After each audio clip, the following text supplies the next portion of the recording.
আল্লাহ রাব্বুল আলামিনের দরবারে লাখ কোটি শুকর ও সুজুদ যে রব্বুল ইজ্জত দয়া করে মায়া করে কবুল করে প্রতি জুমার ন্যায় আজকেও আল্লাহ তাআলার হুকুম আদায় করার জন্য আল্লাহর প্রিয় জায়গা পছন্দের জায়গা মসজিদের ভিতরে আমাদেরকে আসার বসার তৌফিক দান করেছেন। এই জন্য রব্বুল ইজ্জতের দরবারের শুকর আদায়ার্থে অন্তরে অন্তরের স্থল থেকে জোরে সোরে আওয়াজ দিয়ে বলি আলহামদুলিল্লাহ। আল্লাহ রাব্বুল আলামিন আমাদের প্রতি এত দয়া এবং মেহেরবানি করেছেন, যেই দয়া এবং মেহেরবানির হিসাব গণনা আমরা কোনোদিন করে শেষ করতে পারব না। আল্লাহ রাব্বুল আলামিন আমাদের প্রতি অত্যন্ত মেহেরবান, অত্যন্ত দয়াশীল। যেই পরিমাণ আল্লাহ তাআলার নাফরমানি আমরা করি, সেই নাফরমানির ফল হিসেবে আমাদের কপালে বড় কঠিন মুসিবত আসার কথা ছিল। তারপরেও আল্লাহ তাআলা আমাদেরকে সুস্থ রেখেছেন, ভালো রেখেছেন, খাওয়ার তৌফিক দান করতেছেন। এটার দ্বারা আল্লাহ বান্দাদেরকে বুঝাইতে চায় যে বান্দারা, তোমরা এই যে সুস্থ অবস্থায় চলতেছো, খাইতেছো, এটা সব আমার দয়া এবং মেহেরবানি। আমি আল্লাহ যদি তোমাদেরকে কঠিন কোনো মুসিবতে ফেলাই, পৃথিবীর সব মানুষ একত্রিত হয়েও তোমাকে সেই মুসিবত থেকে উদ্ধার করতে পারবে না। আর আমি আল্লাহ যদি তোমাকে কোনো সফলতা দান করতে চাই, আমি যদি তোমাকে কোনোভাবে উন্নতির দিকে নিতে চাই, দুনিয়ার সব মানুষ তোমাকে পিছনে টেনে ধরলেও তোমাকে কেউ নিচে নামাইতে পারবে না। এইটা হলো আমাদের বিশ্বাস, ঠিক কি না? আওয়াজ দিয়ে মুমিন বিশ্বাস করে ভালো মন্দ যা কিছু হয় কার পক্ষ থেকে? আল্লাহর পক্ষ থেকে। ইমানের 7টা স্টেপ আছে। এই 7টা জিনিসের মধ্যে থেকে কেউ যদি একটাকে অবিশ্বাস করে, না মানে, তাইলে আর সেই ইমান থাকে না, তার ইমান ক্যান্সেল হয়ে যায়, সে কাফের হয়ে যায়। 1 নম্বরে হলো আমানতু বিল্লাহ, আল্লাহর উপর ইমান আনতে হয় যে আমাদের একজন পালনকর্তা আছেন, তার নাম হলো আল্লাহ। আল্লাহ তাআলার আসল নামই হলো এইটা। এটাকে বলে জাতি নাম, সত্তাগত নাম, আসল নাম। আল্লাহ এমন এক নাম, যেই নাম উচ্চারণ করার জন্য বড় কঠিন কোনো প্রেশার জবানের উপর পড়ে না। বলেন সুবহানাল্লাহ। আল্লাহ রাব্বুল আলামিন এমন একটা নাম তার নিজের জন্য যাচাই করেছেন। আল্লাহ জিহ্বা শুধু হালকা লড়াইলেই হয়, ঠোঁটও লড়ান লাগে না। যার দাঁত নাই, যার কিছু নাই, সেও আল্লাহ উচ্চারণ করতে পারে সুবহানাল্লাহ। তো আল্লাহ তাআলার উপর বিশ্বাস স্থাপন করা 1 নম্বর শর্ত। 2 নম্বরে ওয়া মালাইকাতিহি, এই জমিনের ভিতরে যত কাজ কর্ম আল্লাহ তাআলা কার মাধ্যমে করাইছেন? ফেরেশতাদের মাধ্যমে। এই জন্য আল্লাহ তাআলা দ্বিতীয় স্টেপে কাদের নাম আনছেন? ফেরেশতা। আমানতু বিল্লাহি ওয়া মালাইকাতিহি। 2 নম্বরে হলো ফেরেশতাদের উপর বিশ্বাস রাখতে হবে। 3 নম্বরে ওয়া কুতুবিহি, আল্লাহ রাব্বুল আলামিন ফেরেশতাদেরকে কিতাব দিয়া দুনিয়ার মধ্যে যাদেরকে আল্লাহ নবুয়ত দান করেছেন, তাদের কাছে ফেরেশতাদের মাধ্যমে কিতাব পাঠাইছেন। এই জন্য আল্লাহ তাআলা 3 নম্বরে কিতাবকে আনছেন। 1 নম্বরে আল্লাহর উপর ঈমান আনতে হবে। 2 নম্বরে আল্লাহর অগণিত ফেরেশতারা আছে যারা জমিনের ভিতরে বিচরণ করতেছে। বলেন সুবহানাল্লাহ। জিকিরের মজলিস, হালকার মজলিস, যেই মজলিসগুলোর মধ্যে আল্লাহর জিকির হয়, আল্লাহর বরাদ্দের কথা হয়, সেই মজলিসগুলোকে ফেরেশতারা বেষ্টনী দিয়ে রাখে। বলেন সুবহানাল্লাহ। এরপরে যেই বিষয়ের মাধ্যমে মানুষ হেদায়েতের পথে চলছে, যেই বিষয়ের উপরে মানুষ ভিত্তি করে এখনো চলতেছে, সেটা হলো আল্লাহ তাআলার আসমানি কিতাব।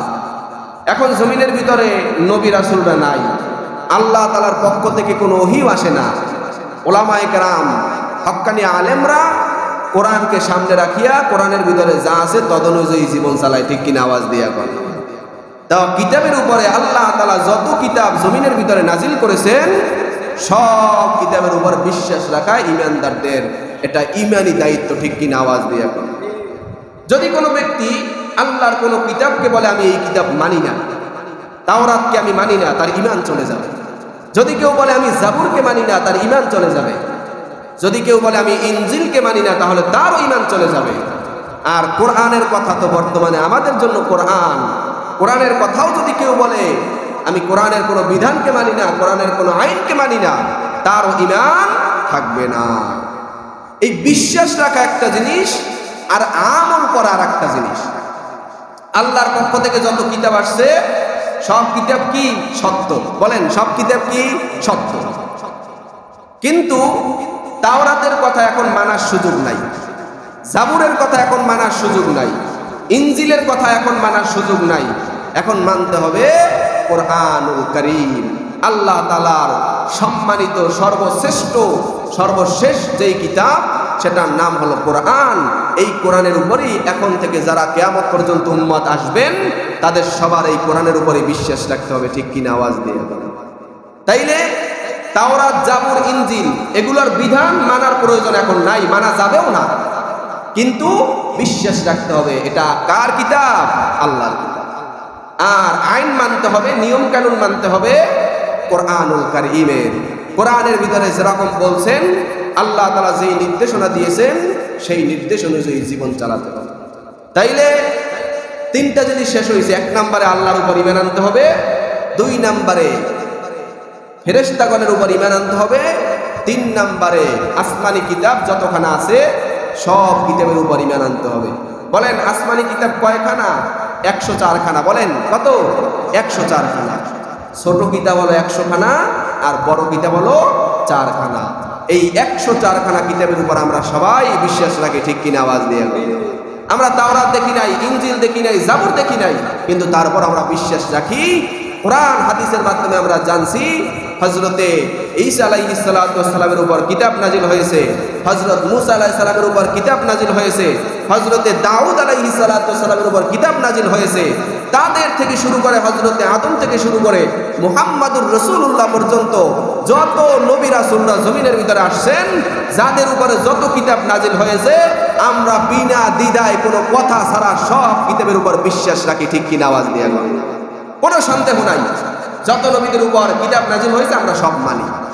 তাইলে অকুতুবিহি, এরপরে ওয়া রাসূলিহি, জমিনের ভিতরে শুধু আমাদের নবী মুহাম্মদুর রাসূলুল্লাহই আসছেন নাকি আরো নবীরা আসছেন?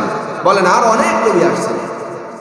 কিতাবের মধ্যে আসছে 1,24,000 অথবা 2,24,000 পয়গাম্বার জমিনের ভিতরে আসছে। বলেন সুবহানাল্লাহ।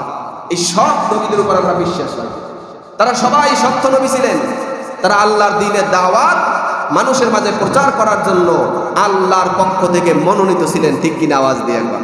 এটা আমরা বিশ্বাস করি। বাবারা, ভাইয়েরা আমার, এটা কিন্তু ঈমানের স্টেপ। এগুলো আমরা জানি না কয়টা জিনিসের উপর ঈমান আনতে হবে।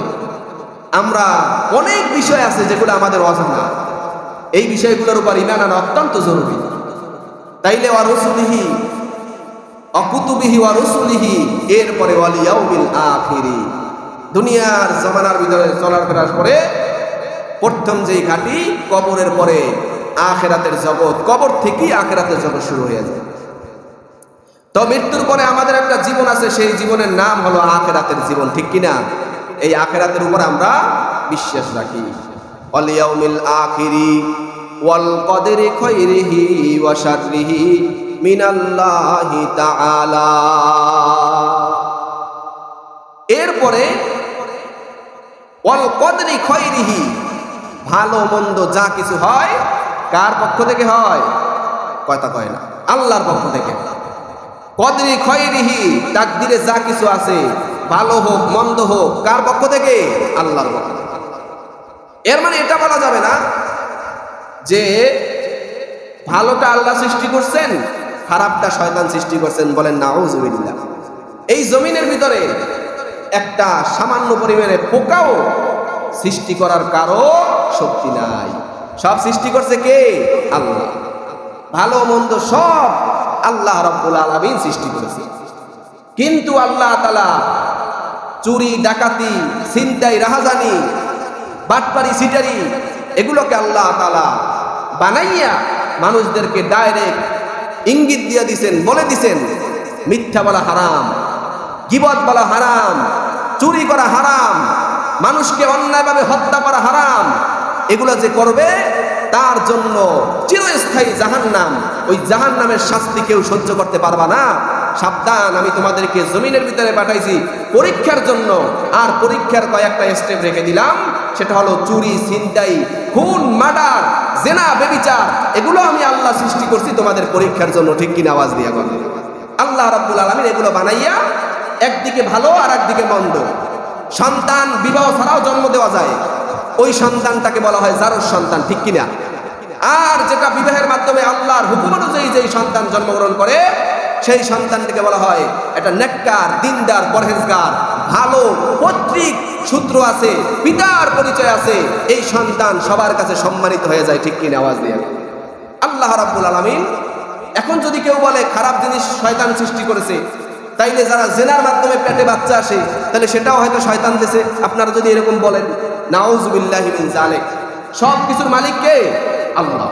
কিন্তু বাবারা, ভাইয়েরা, আল্লাহ তাআলা ভালো মন্দ সৃষ্টি করে মানুষদের কাছে জানাই দিছেন এইটা ভালো, এইটা খারাপ। আল্লাহ তাআলা কোরআনের ভিতরে বলেন, ফারিকুন ফিল জান্নাতি ওয়া ফারিকুন ফিস সাঈর। ও বান্দারা, একটা রাস্তা জান্নাতের, একটা রাস্তা জাহান্নামের। যদি তুমি মিথ্যা বলো জাহান্নামে যাইবা, সত্য বললে জান্নাতে যাইবা। তুমি যদি গীবত শিকায়ত করো জাহান্নামে যাইবা, আর যদি মানুষের সাথে সুন্দর সত্য কথা বলো, নেক কাজ করো, ভালো কাজ করো, তোমার জন্য জান্নাত আছে। তুমি যদি বিবাহের মাধ্যমে সন্তান জন্ম দাও, ওই সন্তান তোমার জান্নাতে যাওয়ার মাধ্যম হবে। আবার তুমি যদি জেনার মাধ্যমে সন্তান জন্ম দাও, ওই সন্তান আর বিবি, ওই যে মেয়ের সাথে তুমি জেনা করেছো, ওই জেনার মাধ্যমে তোমার জন্য জাহান্নামের ব্যবস্থা আছে। ঠিক কিনা? আল্লাহ রাব্বুল আলামিন আবার মানুষকে হত্যা করার আদেশ দিয়েছেন। কেন? বলে যদি কেউ কাউকে অন্যায়ভাবে হত্যা করে, তাইলে সেটার বিধান কি? বলে যে মারছে তাকেও অনুরূপভাবে চৌরাস্তার মধ্যে ফেলাইয়া মানুষদের সামনে একদম খোলা মাঠে তাকেও হুবহু ওই নিয়মেই হত্যা করা হবে, যাতে ওই সম্পর্কটা, তার সাথে যে অন্যায় অপরাধ হয়েছে, এটা দুনিয়ার মধ্যেই মানুষ দেখে যে আল্লাহর বিধান এই জমিনের ভিতরেও কায়েম হয়ে গেছে। তাইলে এক হত্যা, সে অন্যায়ভাবে একজনকে মারলো, সেটার কারণে কোথায় যাবে? সে জাহান্নামে যাবে। আর যারা আল্লাহর আদেশে হত্যা করলো, কেউ কাউকে মারছে, আল্লাহ বলছেন কেউ কাউকে মারলে যে মারবে তাকেও মেরে ফেলো। এটা কার আদেশ? আল্লাহর আদেশ।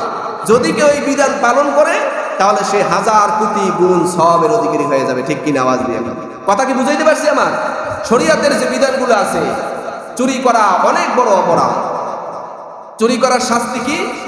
আল্লাহ তাআলা বলছেন, কোনো বান্দাকে সামান্য পরিমাণে কষ্ট দেওয়ার সুযোগ নাই, কোনো মানুষকে সামান্য পরিমাণে কষ্ট দেওয়ার সুযোগ নাই। যে কাউকে কষ্ট দিবে, কিয়ামতের দিন আল্লাহ তাআলা তার জন্য কঠিন শাস্তির ব্যবস্থা রাখছেন। কিন্তু আমার আল্লাহ আবার আদেশ দিয়ে দিয়েছেন, যদি কেউ চুরি করে যেটার মূল্য 10 দিরহামের বেশি হবে, তাহলে তার হাত কেটে দাও। এখন কেউ যদি চুরির শাস্তি হাত কাটা শরিয়ার সম্মত, এই বাংলাদেশে এই নিয়ম জারি নাই, কারণ বাংলাদেশ মুসলিম কান্ট্রি, কিন্তু ইসলামী শরিয়া বাংলাদেশে কায়েম নাই। কথা বুঝাইতে পারছি? এর মানে কেউ চাইলেই কারো হাত কাটতে পারবে না।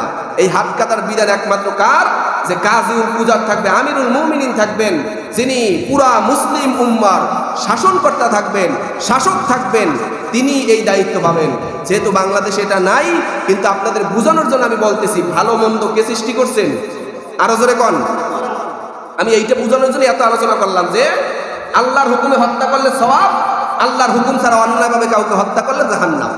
আল্লাহর হুকুম নিয়ে কারো হাত কাটলে সওয়াব, আল্লাহর হুকুম ছাড়া কাউকে একটা ফুলের টোকা অন্যায়ভাবে দিলেও কবিরা গুনাহ। তাইলে বলেন, হাত কাটার বিধানও আল্লাহ সৃষ্টি করছেন, জেনা ব্যভিচারের বিধানগুলো আমার আল্লাহর পক্ষ থেকেই সৃষ্টি।